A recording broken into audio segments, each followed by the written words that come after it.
Hi, hello, வணக்கம். இது உங்களுக்கு அன்பாஸ் கிச்சன். நான் என்ன பார்க்க போறேன்னு பார்த்தீங்கன்னா ஒரு அருமையான கருவாடு குழம்பு. கருவாடு குழம்பு பார்த்தீங்கன்னா நெத்திலி மீன் அதுவும் இருக்கு. நெய் மீன் கருவாடும் இருக்கு. நான் நெய் மீன் கருவாடு குழம்பு வைக்கலான்னு யோசிக்கிறேன். இப்போ பார்த்தீங்கன்னா உங்களுக்கு 2 மனசா இருக்கு. நெய் மீன் கருவாடு இருக்கு. அடுத்து நெக்ஸ்ட்டு பார்த்தீங்கன்னா இந்த இந்த கருவாடு இருக்கு. இது பார்த்தீங்கன்னா எங்கள் ஊர் நெத்திலி கருவாடு சொல்லுவாங்க. உங்கள் ஊரில் என்ன கருவாடுன்றதை எங்களுக்கு மறக்காமல் கமெண்ட் பண்ணுங்க ஃப்ரெண்ட்ஸ். சூப்பராக இருக்கும். இந்த கருவாடு நல்லா உப்பாக இருக்கும். நல்லா தண்ணீர் அலசி ஊற்றி சொல்லி வைக்க சொன்னாங்க. ரொம்ப சுவையாக இருக்கும்னு சொன்னாங்க. அதனால் இந்த கருவாடு வைக்க போகிறேன். இது வரைக்கும் எங்கள் சேனலுக்கு சப்ஸ்கிரைப் பண்ணாத மறக்காமல் சப்ஸ்கிரைப் பண்ணுங்கள், ஷேர் பண்ணுங்கள், கமெண்ட் பண்ணுங்கள்.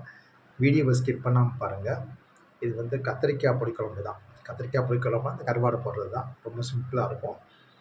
எல்லா டிஷ்ஷுமே ரொம்ப சிம்பிளாக இருக்கும். நீங்கள் பாருங்கள், பார்த்துட்டு எனக்கு கமெண்ட் பண்ணுங்கள், ஃபாலோ பண்ணுங்கள்.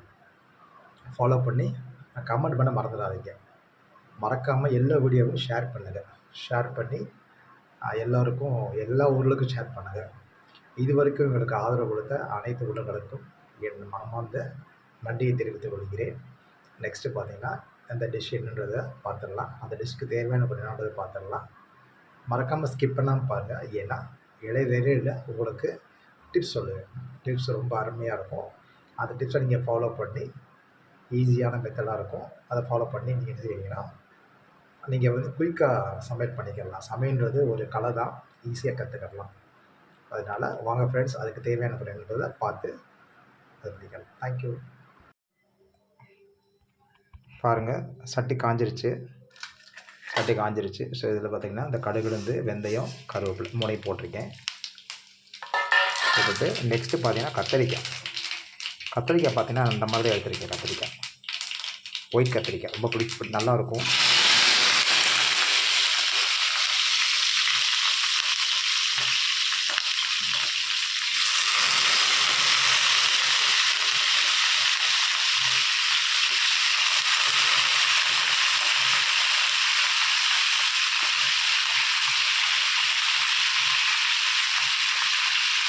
அது தண்ணியோடு போடும்போது எல்லாம் தெரிக்கும். இந்த பாருங்க, சூப்பராக இருக்கும்.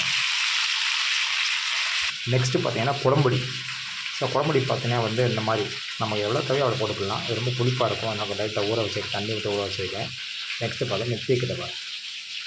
நான் நெய் மீன் கருவாடு காமிச்சேன். பட் நெத்திலி கருவாடு நல்லாயிருக்கும்னாங்க. அதனால் நெத்திலி நல்லா அலசியாச்சு.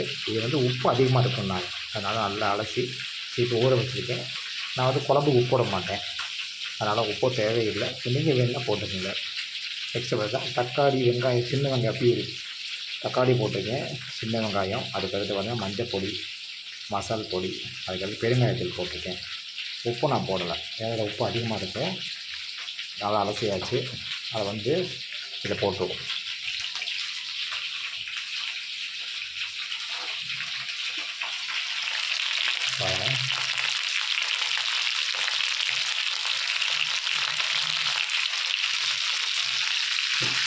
வெங்காயம் பாருங்கள், நல்லா வதக்கிறேன். உங்களுக்கு வெங்காயம் வேணால் போட்டுக்கலாம். தனியாக உங்களுக்கு வெங்காயம் வேணும் அப்படின்னா போட்டுக்கலாம். நான் டேஸ்ட்டாக இருக்கும். அந்த கத்திரிக்காயை இது எதுவும் வதக்குவாங்க. அது வதங்கட்டும். அதுக்குள்ளே உப்பு சேர்க்கிறவங்களுக்கு கடலை உருண்டை, நிலக்கடலை உருண்டை பார்த்தீங்கன்னா குழந்தைங்களுக்கு ரொம்ப ஏற்ற சத்தான ஒரு ஆகாரம். அந்த நிலக்கடலை உருண்டை பார்த்தீங்கன்னா ரொம்ப ஈஸியான மெத்தடில் பண்ணிடலாம். நிலக்கடலை நல்லா தோலை நீக்கிடுங்க. இல்லை தோலோட போடலாம், தோலோட போட்டுக்கோங்க. போட்டுக்கிட்டு நாட்டு சர்க்கரை, அதாவது 4 கை உங்கள் கை அளவு 4 கை நிலக்கடலைன்னா 2 கை நாட்டு சர்க்கரை போட்டால் போதும். இதில் உங்களுக்கு அதிகமாக ஸ்வீட் தேவை அப்படின்னா நீங்கள் அதிகமான போட்டுக்கலாம். நாட்டு சர்க்கரை நான் அளவாக 4 கை நிலக்கடலைக்கு 2 கை என்னோடய கையளவு நாட்டு சர்க்கரை போடுவேன். உங்களுக்கு வேணால் அதிகம் போட்டுக்கோங்க. போட்டுட்டு அதில் ஒரு 4 கை நிலக்கடலைக்கு 4 ஏலக்காய் சேர்த்துக்குங்க. சேர்த்து நல்லா தண்ணி இல்லாத ஜாரில் நல்லா குறக்கொன்னு அரைச்சிடுங்க.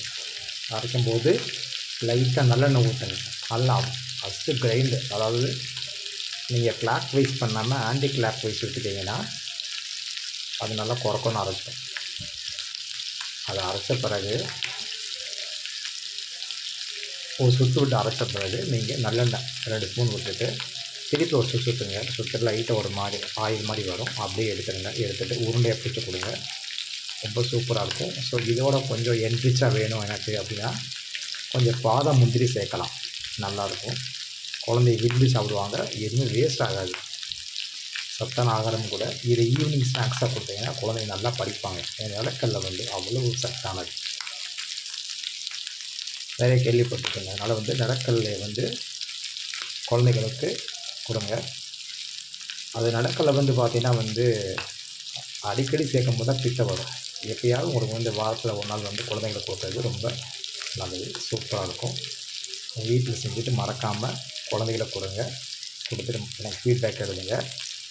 எங்கள் வீடியோவை ஸ்கிப் பண்ணாமல் பாருங்கள். இப்போ பார்த்தீங்கன்னா நல்லா வதங்கிடுச்சு. இந்த வதங்குற ஸ்டேஜில் இந்த தக்காளி பேஸ்ட்டை ஊற்றிடுவாங்க.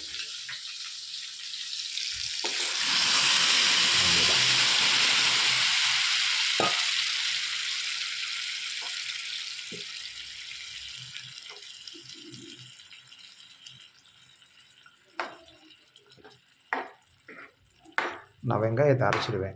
நீங்கள் வெங்காயத்தை அரைக்கணுன்னா அரைக்கலாம், இல்லை நீங்கள் முழுசாக ஒன்றாலும் கொடுக்கலாம், கட் பண்ணி போட்டுக்கலாம். நான் வெங்காயத்தை எப்போ அரைச்சிடுவேன், ஏன்னா அந்த மாதிரி பேஸ்ட் நல்லா வரும், செம்மையாக இருக்கும். பார்க்கும்போதே பாருங்கள், அமேசிங்காக இருக்கும், சூப்பராக இருக்கும். வாடை கம்முன்று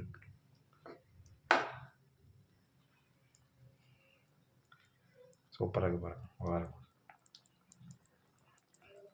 ஸோ இதை நல்லா மூடி வச்சுருவோம். மூடி வச்சுட்டு அதை நல்லா வெந்த பிறகு எடுத்து சர்வ் பண்ணிடலாம். உங்களுக்கு எப்படின்றத காமிக்கிறேன், வெந்த பிறகு காமிக்கிறேன். நல்லா வெந்து வரட்டும். கத்திரிக்காய் ஈஸியாக வெந்துடும்.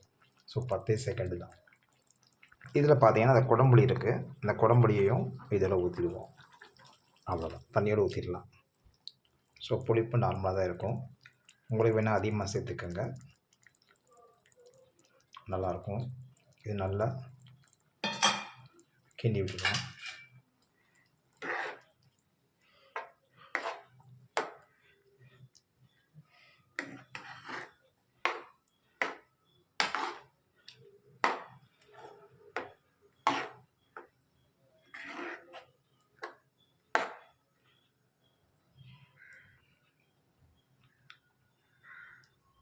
நல்லா மூடி வச்சுருவோம். மணி மூடி வச்சு நல்லா கொதிக்க விடுவோம். நல்லா கொதி வரட்டும். கொதிச்ச பிறகு உங்களுக்கு என்னன்றதை காமிக்கிறேன் உங்கள்கிட்ட. பாருங்கள், எடுத்து காமிக்கிறேன்.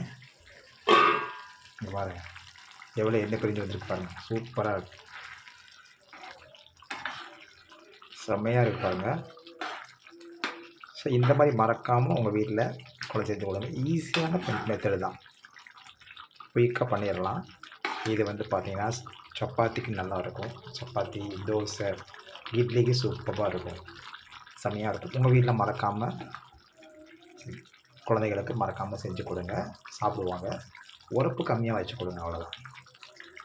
எப்பொழுதுமே கடைகளை வாங்காதீங்க. நான் அடிக்கடி வீடியோவில் சொல்கிறதெல்லாம் கடைகளை வாங்கி சாப்பிடாதீங்க. வீட்டிலே உங்களால் முடிஞ்சதை பண்ணிடுங்க. ஒரு முட்டை சாதமோ, ஒரு முட்டைக்கோஸ் சாதமோ, அல்லது ஒரு கொத்தமல்லி சாதமோ, ஏதாவது உங்களால் முடிஞ்சதை குழந்தைகள் செஞ்சு பண்ணி கொடுங்க. சூப்பராக இருக்குங்க, பாருங்கள், அருமையாக இருக்குது. இதில் சோற்றில் நெய் ஊற்றி இது பண்ணிக்கலாம். ஸோ நெக்ஸ்ட்டு பார்த்தீங்கன்னா இங்கே கிழங்கு வந்துக்கிட்டு இருக்குது. ஆமாம், ஆரவள்ளி கிழங்கு. ஸோ உங்கள் ஊரில் இந்த கிழங்கு என்ன கிழங்கு அப்படின்னு சொல்லுவாங்கன்றதை எனக்கு மறக்காமல் கமெண்ட்டில் எழுதுங்க. மீண்டும் அடுத்த வீடியோவில் சந்திப்போம். அதுவரை உங்களது விடைபெறுவது உங்கள் Grandma's kitchen Daniel. Thank you, bye, see you.